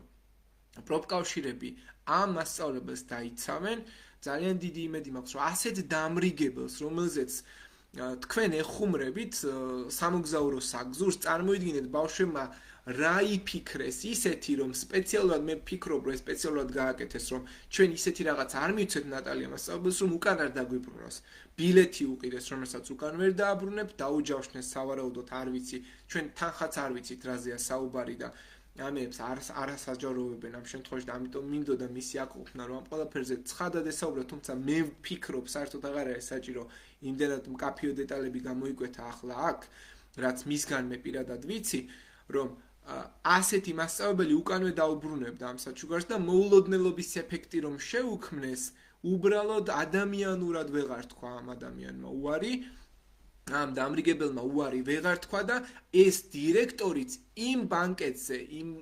მოსწავლეების ფულით, ალბათ თვითონაც არ დადო ის ფული და მოდი მაშინ მე კითხვა შემოგიბრუნეთ, თქვენ რატომ იყავით ქალბატონო დირექტორო? მე-12 კლასელების მოსწავლეების მიერ ფულ გადახდილ ბანკეტზე. ეგ თამისაღება არ არის? თუ თქვენ უნდა დაგპატიჟონ, იმიტომ რომ დირექტორი ხართ და ნატალია, რომელიც 8 წელი ამათი დამრიგებელი იყო და დღე-დაღამ ალბათ მათთან აღამებდა და ათენებდა, ის არ იმსახურებდა თუნდაც კანონს მიღმა საჩუქრის გაკეთებას. მოდი აბა მორალური პრინციპით შევაფასოთ და ადამიანური პრინციპით მივუდგეთ. ეს არ იქნებოდა მისთვის სწორი. თქვენ რატომ არ გადაიხადეთ ბანკეტის ფული? თქვენ თუ მორალურად სწორი კანონმორჩილი ადამიანი ხართ, ეგ ქრთამი არ არის? მაგრამ არა, ჩვენ საზოგადოება აი ამ ყველაფერს შევაფასებთ ისე როგორც გვინდა, ისე როგორც გვაწყობს, როგორც ჩვენი კომფორტისთვის იქნება, იმიტომ რომ ჩვენც იგივე სიტუაციაში რომ აღმოჩნდეთ, ზუსტად იგივეს გავაკეთებთ, მასწავლებლები არც ფულს იხდიან, დამრიგებლები არც ფულს იხდიან და მე პირველი ვიყავი და ამას ძალიან სიამაყით ვიტყვი, რომ ჩემი მშობლები გაოცებული მიყურებდნენ, როცა ექსკურსიის ფული დავდემე და ეს ბუნებრივია, აი ეს არ არის ვალდებულება, რომ მე დამპატიჟონ ექსკურსიაზე, არავინ არ უნდა დამპატიჟოს. მე რა მე ვაორგანიზებ ამ ექსკურსიას, ხო? მე ექსკურსიის ფულს სულ ვდებ ჩემს კლასზე. რომ მივდივარ, მიუხედავად იმისა, რომ ძალიან დიდი მორალური პიედესტალზე ასვლა მომიწია, რომ ესენი დამეჯერებინა ჩემი მშობლები თუნდაც ამაში, რომ ეს მე უნდა გავაკეთო, ეს ჩემი გადასაწყვეტია და მე მინდა თანხა დავდო და ეს კანონი და ადამიანობა და ასე შემდეგ, თუნდაც, ხო? მე რა რომ შეიძლება დაპატიჟება უნდადეს, ეს პატივისცემა არ არის ეს რეალურად, ეს არის ის მშობლებს მიმართ ამ შემთხვევაში. აი ის, რაც ეხლა ნატალია მასწავლებელს მოუვიდა და 8 თვის შემდეგ უცბად ალბათ როგორი ნანატრი ბანკეტი ჩატარდა და არც ვიცი ეს ბანკეტი როგორი იყო და ყველა ბედნიერი იყო ის დირექტორიც ალბათ კარგად ბოდიში ასეთი შეფასებისთვის, მაგრამ ნაჭამი და ნასვამი წავიდა სახლში და ერთი არ გაახსენდა 8 თვის შემდეგ რომ იქ რო იყო და კარგი დრო რომ გაატარა, არ გაახსენდა ადამიანური პასუხისმგებლობები, რატომ არ დარეკა ამ შემთხვევაში იმ მომენტში კონკრეტულად იმის გასარკვევად ეს თუ იყო კანონდარღვევა. 8 თვის შემდეგ რატომ გახდა და ხომ არ არის შემთხვევით პოლიტიკური გადაწყვეტილება ეს, იმიტომ რომ ეს ადამიანი ყოველთვის სიმართლეს ამბობდა და ხმას იმაღლებდა. და ეს არის ზუსტად ის პრაქტიკული მიდგომა, რაზეც ჩვენი გადაცემის ბოლო ბლოკი უნდა იყოს, ეს არის დამრიგებლის ძალა რეალურად, რომელიც დეტალებშია და აი ეს დეტალები აქვს სხვა შორის და მე მინდა მაგალითად მოვიყვანო ნატალია მასწავლებელი დამრიგებლის მაგალითად, რამდენად წარმოიდგინეთ, როგორი დონის დეტალები გამოკვეთილი იქნებოდა მის ურთიერთობაში, რომ ამ ბავშვებმა აი ესეთი რაღაც გაუკეთეს. თუნდაც სოლიდური საჩუქარი, რომელსაც კატეგორიულად არ ვეთანხმები, რომელიც ჩემთვის პირადად ჩემთვის მიუღებელია და მე ძალიან დიდი ეჭვი მაქვს, რომ მისთვისაც მიუღებელი იქნებოდა, რომ სცოდნოდა რა სიურპრიზზე იყო საუბარი, მე მესმის, რომ 20 ლარიანი, 5 ლარიანი რაღაცა სიმბოლურად აჩქო, მაგრამ ეს ხო სოლიდური თანხაა, მოგზაურობა, თუმცა თანამედროვე სამყაროში არც ისე სოლიდური შეიძლება არ იყოს, ბილეთი შეიძლება საერთოდ 20 ლარად და 30 ლარად იყიდა ამ კლასმა საერთოდ და ვიზიარით მიფრინავდა ქუთაისიდან და რა ვიცი, იტალიის კონკრეტულ ქალაქში ბუკინგზე ძალიან დაბალფასიანი სასტუმროც იყო. მე არ ვაკნინებ ამ კლასს, კი არ ვაკნინებ, უბრალოდ მაგალითად მომყავს. ხომ შეიძლება საერთოდ 3000 ლარებს რომ წერდით კომენტარებში და 2000 და 5000 ლარებს 500 ლარში მე პირადად სულ ასე მოგზაურობ, თქვენ რა გონიათ ახლა, ვინც ჩემი ახლობთ მეგობრები ხართ, 5000 ლარებს ვიხდი მოგზაურობაში, ბილეთებს რომ ველოდები და როგორია საერთოდ მასწავლებლის ცხოვრება ხომ და დაინახოთ არა? ხან 20 ლარიან ბილეთს რო ვიყიდი და ხან 30 ლარიან ბილეთს რო ვიყიდი და ხან ჰოსტელში რო დარჩები და ხან იმაში რო დარჩები, რომ რაღაცნაირად ბიუჯეტურად იმოგზაურო. რატომ ლანძღავთ იმას სწავლებას, რომელზეც არაფერი არ იცით, ხო? ეს არის ნდობა, რაც ამ კლასმა გამოავლინა რეალურად. აი, დილის 2 წუთიანი საუბარი რამდენი ყოფილა თუნდაც. როგორ ხარ დღეს? შენ როგორ ხარ? რამდენჯერ უთქვამს? მხოლოდ იმ დღეს ამ დამრიგებელს ერთხელ და მშობელს არ უთქვამს. საერთოდ რო არაფერი არ უთქვამს. ხო იქნებოდა მომენტი, რომ დამრიგებელი ეტყვის საკუთარ მოსწავლეს აბა დღეს როგორ ხარ, როგორ გეძინა, როგორი საღამო გქონდა, ვისთან გაატარე შაბათი კვირა. აი ამ კითხვებს დამრიგებელი რო დაგისვავს სკოლაში ბავშვს და საკუთარი მშობელი არ დაგისვამს, აი მანდ უკვე ბავშვი უნდა მიხვდეს, რომ გაიქცეს იმ ოჯახიდან, იმიტომ რომ აი ესეთი მშობლები ხართ სამწუხაროდ, რომლებიც საკუთარ შვილს იმასაც კი არ ეკითხებით ხანდახან როგორ გაატარე დღე. როგორ გაატარე დღე. ერთი სული გაქვთ, მოვიდეს, აბაჩქარა ეხა იმეცადინე, აბაჩქარა ეხა ჭამე, აბაჩქარა დაიძინე, აბაჩქარა ტელეფონი გადააგდე და ამ დროს თავად ტელეფონს აიღებ, თავად დაიწყებ ვიღაცაზე ჭორაობას და ბავშვი როგორ შეიძლება ზურგს უკან საუბარი და გაჩუმდით, გაიაზრეთ საკუთარი შეცდომები და აღზრდის სიმფონია მიხვდით რა არის რეალურად. ეს ანონიმური წერილების ხუთი, რომელიც მე ძალიან მიყვარს, ჩემი საყვარელი, ასე ვთქვათ, საშუალება ბავშვებთან კომუნიკაციისთვის და ყველა კლასში ვიყენებ, ორ თვეში ერთხელ, აი დღესაც მქონდა, ყველა კლასში ვაწერინებ და ისეთებიც დაუწერიათ, ასეთებიც დაუწერიათ და საბოლოო ჯამში კლასის საერთო წესების შექმნა მასწავლებლისა და მოსწავლის, დამრიგებლისა და მოსწავლეების ყალიბდება ასე ურთიერთობით, ანონიმურად, გულწრფელად, არაგულწრფელად თუ რა. ეს არის პატარა ტრადიციები, რომელიც ყველა სართულზე დამრიგებელმა უნდა დააშენოს და შექმნას. დასკვნის სახით, რომ შევაჯამოთ ჩვენი დღევანდელი სასაუბრო თემა, რა არის რეალურად დამრიგებლის როლი, ალბათ მიხვდებოდით, რომ ყველაზე დიდი რაღაც არის დამრიგებლის როლი, 80 ლარიანი დამრიგებლის როლი. დამრიგებელი არ ქმნის მხოლოდ კლასს, დამრიგებელი არის ის, ვინც კლასს აყალიბებს, მთელ კლასს თავისი განსხვავებულობისა, თავისი მორალისა, ეთიკისა, კულტურისა, რაობისა, წარმოშობისა, წარმომავლობისა, რელიგიისა, სქესისა, ორიენტაციისა და ყველაფრისა ეს დამრიგებელი აყალიბებს 80 ლარიანი დამრიგებელი აყალიბებს ადამიანებს 12 წლის შემდეგ. ეს დამრიგებელი ქმნის მომავალ მოქალაქეებს აყალიბებს. ეს დამრიგებელი ქმნის საზოგადოებას და ბოლოს მინდა ერთი აზრი დაგიტოვოთ, რომ ბავშვებმა შეიძლება დაივიწყონ ის, რასაც ასწავლიდით, მაგრამ ბავშვები არასდროს არ დაივიწყებენ იმას, რასაც აგრძნობინებდით. აი ეს მე ჩემს თავზე მაქვს გამოცდილი. საერთოდ არ მახსოვს მათემატიკა, საერთოდ არ მახსოვს ბიოლოგია, პირობითად ვამბობ, მაგრამ მახსოვს ის თვითეული დღე, წუთი და წამი და მომენტი, რაც მე მაგრძნობინა თვითეულმა მასწავლებელმა და თვითეულმა დამრიგებელმა. თქვენ უსმენდით რეალურ სურათს, ეს იყო დამრიგებლის რეალური სურათი. მადლობა კიდევ ერთხელ, ვინც მისმენდით, ვინც მიყურებდით აქამდე და ამ მომენტამდე. იმედი მაქვს ამოწურე მინიმალურად მაინც ის ძიმე რეალობა, რაც 80-ლარიან დამრიგებას აქვს ყოველდღე და იმედი მაქვს, რომ ჩემი რეალური და ჩვენი რეალური სურათი მკაფიოდ გამოვკვეთე. დაგემშვიდობებით, მეოთხე ეპიზოდი ამით დასრულებულია, სამწუხაროდ სტუმრების გარეშე, მაგრამ მაინც ვთვლი ნაყოფიერად. შემდგომ პარასკევს შევხვდებით მეხუთე ეპიზოდზე, თუ რა თემაზე და რომელ სტუმრებთან, ამას უკვე ცალსახად საიდუმლოდ დავტოვებ და მერე უკვე გავიაროთ დანარჩენი დეტალები. დაგემშვიდობებით.